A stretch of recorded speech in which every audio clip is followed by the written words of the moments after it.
함께 하나님 말씀 보겠습니다. 마가복음 11장 12절에서 26절까지 말씀입니다.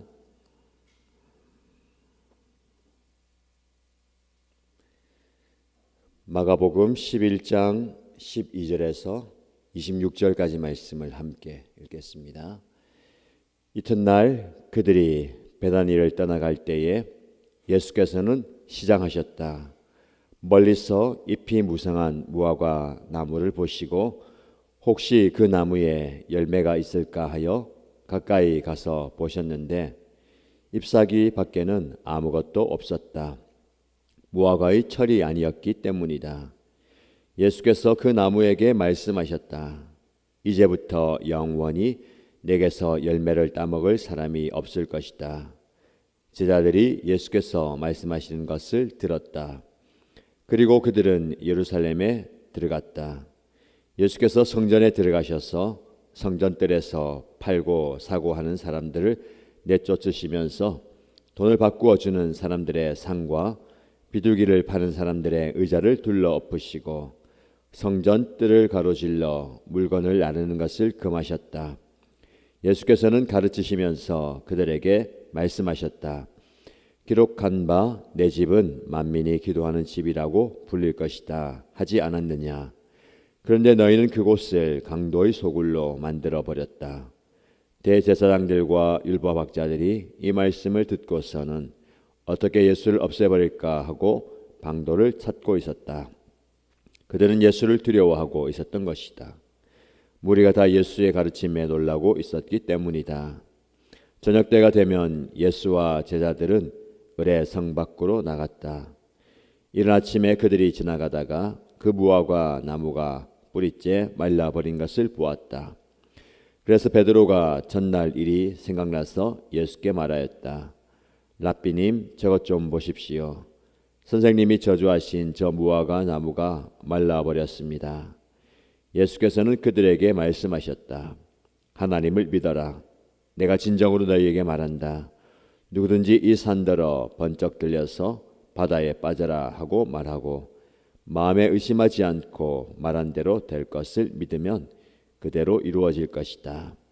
그러므로 나는 너희에게 말한다. 너희가 기도하면서 구하는 것은 무엇이든지 이미 그것을 받은 줄로 믿어라. 그리하면 너희에게 그대로 이루어질 것이다. 너희가 서서 기도할 때에 어떤 사람과 서로 등진 일이 있으면 용서하여라. 그래야 하늘에 계신 너희 아버지께서도 너희의 잘못을 용서해 주실 것이다. 아멘.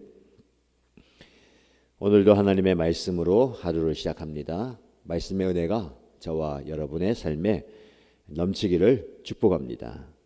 오늘 본문의 말씀을 통해서 하나님의 음성과 하나님의 마음을 깨달아 알기를 바랍니다. 오늘 본문의 말씀에 예수님께서 시장하셨다라고 말씀합니다. 육신의 연약함도 그대로 가지고 있는 참 인간의 모습입니다. 그러나 참 하나님으로서 구원의 사역을, 그 사명을 감당해 가는 과정입니다. 배가 고팠기 때문에 또 먹을 것을 찾는, 우리와 별 다를 바가 없는 인간의 모습을 보이시죠? 그래서 잎이 무성한 무화과 나무를 보시고 혹시나 그 나무에 열매가 있을까 가까이 가서 보셨는데 아무것도 없습니다. 잎사귀만 무성한 무화과 나무입니다. 무화과의 철이 아니었지만 열매를 기대했죠. 그 기대는 이내 실망으로 바뀌고 그 나무를 향해서 이제부터 영원히 너에게서 열매를 따먹을 사람이 없을 것이다 라고 제자들 앞에서 선언합니다. 그리고 그 다음날 아침에 그 무화과 나무가 뿌리째 말라버린 것을 제자들이 봅니다. 베드로가 선생님, 어제 저주하신 무화과 나무가 말라버렸다라고 얘기합니다. 어떻게 보면 예수님이 배가 고파서 무화과 나무에게서 열매를 얻고자 했는데 그 열매가 없는 무화과 나무를 저주해서 하룻밤 지나니까 말라버린 것. 이해가 되지 않는 상황일 수도 있습니다. 다른 방법으로 먹을 것을 구하시든지 혹은 아무리 배가 고파도 그렇지 그렇게 그 나무를 저주하고 말라 죽게 할 수 있느냐. 여기에 영적 의미가 있고 그것을 보고 듣는 사람들을 향한 경고가 숨어 있습니다. 무화과 나무는 이스라엘을 상징하죠. 잎이 무성하다라는 것은 겉모습은 화려하다는 겁니다. 누가 봐도 좋은 나무처럼 보이고 열매가 있음직해 보이는 나무입니다. 그러나 형식과 외형에 치우쳐서 정작 열매 맺지 못하는 무화과 나무, 이스라엘을 향한 예수님의 준엄한 경고를 볼 수가 있습니다. 잎이 무성한 무화과 나무는 겉으로는 신앙 고백을 하고 겉으로는 종교적인 열심이 있는 이스라엘을 이야기하는 겁니다. 그러나 정작 그 형식과 외형과 열심에 따른 열매는 없는 모습입니다. 이스라엘 더 나아가서 종교 지도자들 열심히 있는 그들이 이런 모습이라는 겁니다. 형식적인 종교의식만 남아있는 그들을 경고하면서 본질, 즉 신앙과 믿음의 열매를 맺으라는 겁니다. 저와 여러분에게 어떻게 적용할 수 있겠습니까? 형식이 중요합니다. 왜냐하면 형식이 내용을 담는 그릇이기 때문에 그래요. 그러나 내용은 없고 그릇만 있다면 그 그릇이 무슨 소용이 있겠습니까? 그래서 우리는 그릇을 잘 준비하는 것만큼 아니 그보다 내용을 잘 준비해야 됩니다. 내용이 무엇입니까? 본질이죠. 교회의 본질. 교회의 외형은 무엇입니까? 건물일 수도 있고요. 시스템일 수도 있고 프로그램일 수도 있습니다. 시대가 발전해 가고 또 시대와 또 사람들이 요구하고 기대하는 만큼 겉모습, 형식, 그릇은 상당히 발전해 있습니다.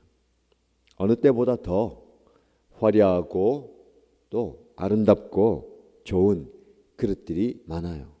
오히려 요즘은 교회마다 그 형식과 외형을 비교하고 경쟁하는 것 같아요. 성도들도 그 형식에 따라서 마음이 움직이기도 하고 어느 교회가 더 나은가를 판단하기도 합니다. 교회 결정의 중요한 이유가 되기도 합니다. 그래서 목사님들의 고민과 교회의 고민이 그거예요. 조금 더 나은 모습, 기대와 요구에 부응해줘야 하는 부담감입니다. 그 시스템과 그 형식과 그 외형이 없는 교회 목사님들은 고민하죠. 그리고 시대가 또 지나가면 더 좋은 것을 요구하기 때문에 그걸 채워 가야 합니다.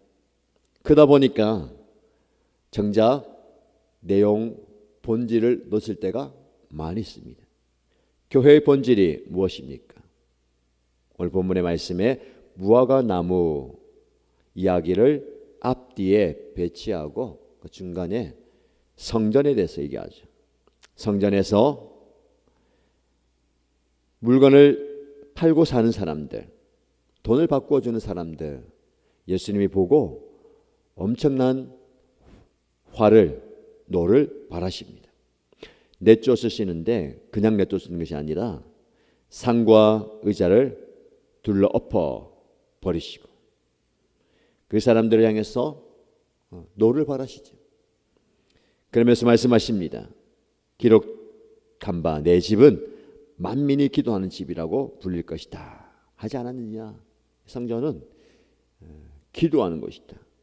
하나님을 찾는 곳이고 하나님을 만나야 되는 것이다. 근데 정작 이 유대인들은 종교적 열심이 있어요. 지금 왜 물건을 팔고 삽니까? 왜 환전을 합니까? 하나님을 만나기 위해서 그렇게 하는 겁니다. 유월절, 오순절, 초막절, 이스라엘 3대 절기죠. 그 절기가 되면 온 이스라엘 백성들이 예루살렘으로 모입니다. 성전에서 제사 드리기 위해서, 하나님을 만나기 위해서 제물을 가지고 오죠. 그러나 가까이 있는 사람들은 뭐 상관이 없지만 멀리서 오다 보면 그 제물이 흠이 생깁니다. 흠이 있는 제물을 들 수가 없잖아요. 그래서 차라리 돈을 준비해 와서 성전 안에서 성전의 이방인의 뜰에서 깨끗한 짐승, 제물을 삽니다. 그리고 제사의 정도에 따라서 제물도 다르게 드려야 되기 때문에 다양한 제물들을 팔고 사죠. 그 의미는 하나님께 깨끗한 것, 좋은 것 드리기 위함이었습니다. 그리고 성전세를 드리죠. 사람마다 성전을 유지하고 또 성전을 이어가기 위해서 정해진 세를 세상의 돈으로가 아니라 성전에서만 통용되는 돈으로 환전해서 드리는 겁니다. 성전을 귀하게 여기고 또 그것을 아름답게 유지하고 보수하고 가꾸기 위한 자발적인 헌신도 있습니다.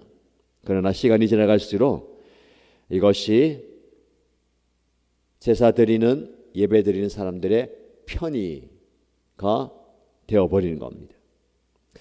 우리도 그럴 때가 있잖아요. 하나님께 정성껏 예배하고 또 기도하고 섬기는 것.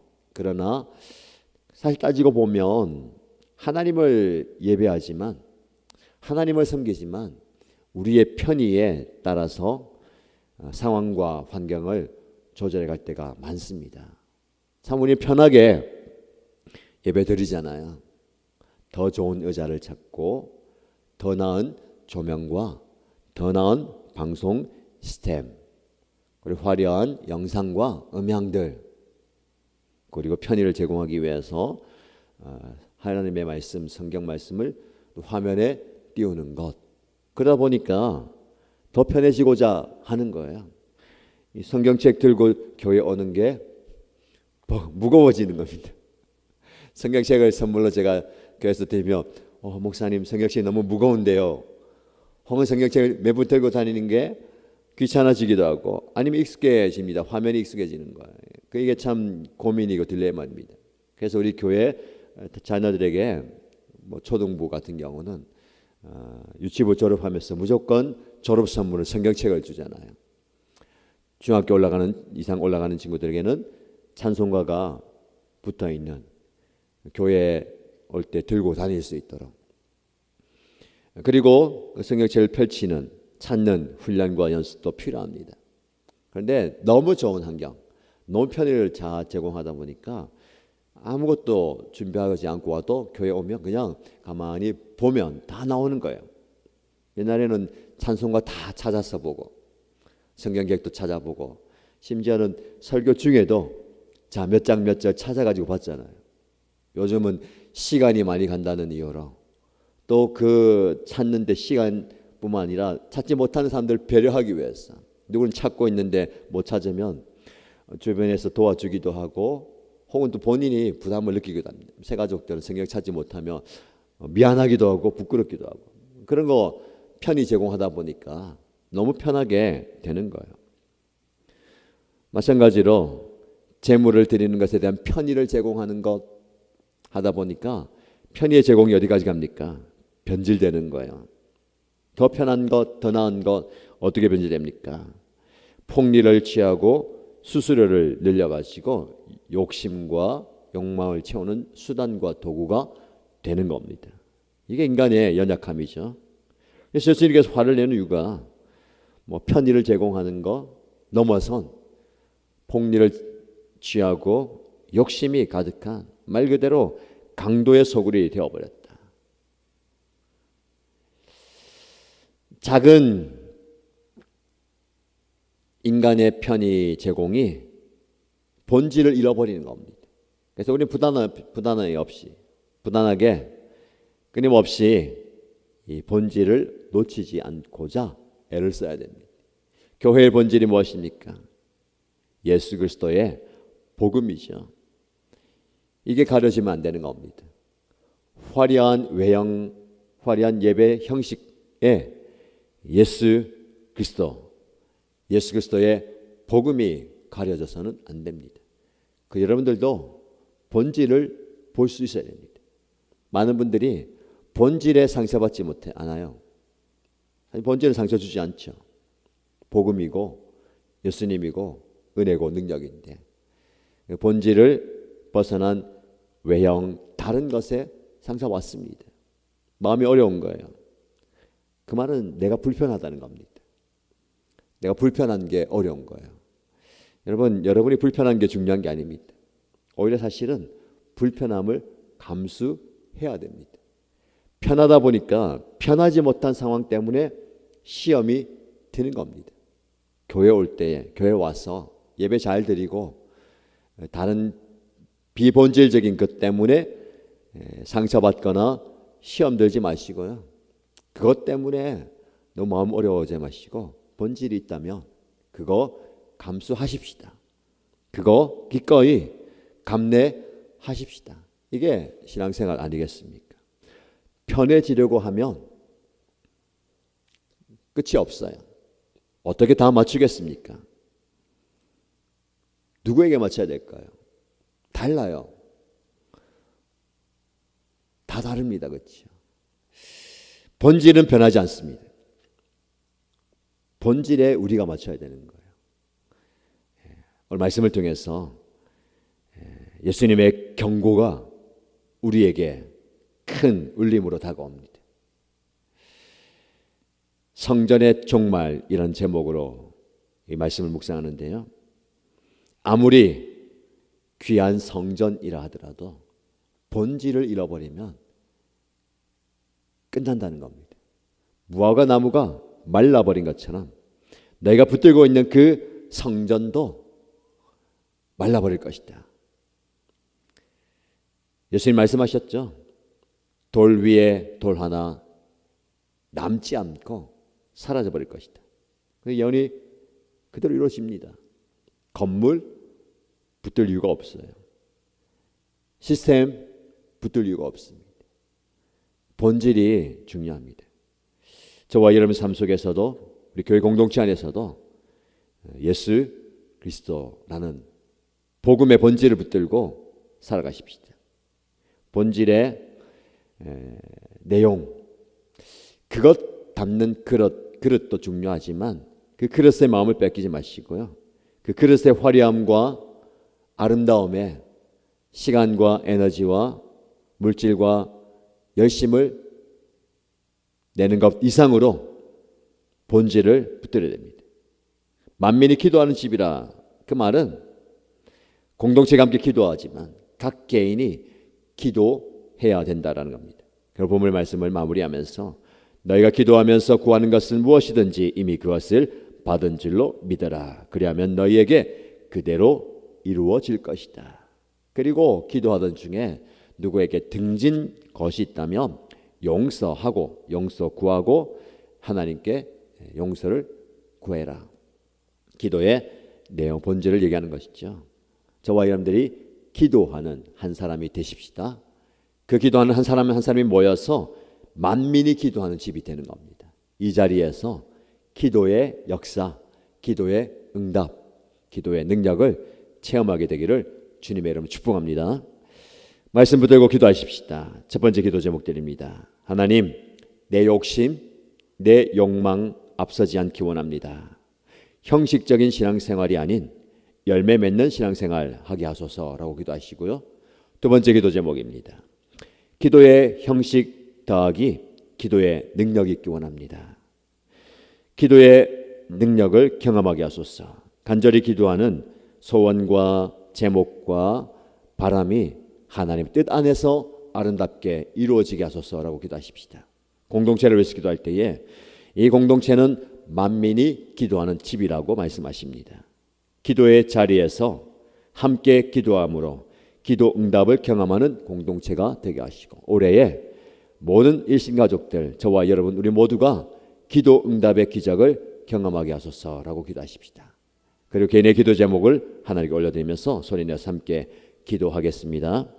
하나님 아버지, 오늘 예수님의 말씀이 우리의 마음과 우리의 영혼과 우리의 삶 속에 울림이 되어서 다가옵니다. 무화과 나무를 저주하심으로 그 무화과 나무가 단번에 말라 죽어버렸습니다. 잎이 화려하고 무성한 그 무화과 나무가 우리의 모습 아닙니까? 우리 교회의 모습 아닙니까? 나의 모습 아닙니까? 겉모습, 외형, 형식, 그릇은 아름답게 치장하고 가꾸고 화려하게 만들지만 정작 내용은 없는 본질을 잃어버린 우리의 삶이 아닙니까? 우리의 예배가, 우리의 사역이, 우리의 기도가, 우리의 교회 모든 것이 본질을 잃어버리지 않게 해주시옵소서. 예수 그리스도가 중심에 있게 하여 주시고, 예수 그리스도의 복음이 가운데 있게 하여 주시옵소서. 그 복음을 증거하는데, 드러내는데, 선포하는데 필요한 그릇들, 외형과 형식과 겉모습이 중요하지만 그것 화려하게, 그것 아름답게, 그것 귀하게 보여주면서 진짜 중요한 것, 정말 소중한 것을 이루어지지 않게 하여 주시옵소서. 하나님 아버지, 우리가 예수님의 말씀을 엄중한 경고의 말씀으로 받아들이게 하여 주시옵소서. 겉모습만 화려한 무성한 변화가 되게 하여 주시고, 주님 나를 통하여서 아름다운 열매가, 귀한 열매가 맺히기 원합니다. 주님께서 말씀하시는, 주님께서 보여주시는, 주님께서 원하시는, 기대하시는 아름다운 열매를 통해서 사역에서 맺어가게 하여 주시옵소서. 주님, 우리 예배가, 우리 신앙생활이 나의 편의, 나의 편리함, 나의 편안함만 추구하지 않게 하여 주시고, 모든 것이 나의 편안함으로 맞춰져 있게 하여 주시옵소서. 하나님 아버지, 본질을 위해서 나의 편익을, 나의 편안함을, 나의 평안을 희생할 수 있는, 기꺼이 어려움을, 불편을 감수할 수 있는, 감내할 수 있는 그런 마음으로 하여 주시옵소서. 편하지 않기에, 불편하기에 하나님 아버지 시험 되지 않게 하여 주시고, 마음을 잡게 하여 주시고, 아니 오히려 내가 불편하다고, 내가 조금 불편하다더라도 하나님의 복음을 증거하며 하나님의 삶을 드러내며 하나님의 능력을 드러내는 일하는 하나님을 하여 주시고, 하나님 기도하는 기도의 공동체가 되겠습니다. 만민이 기도한 집을 하셨습니다.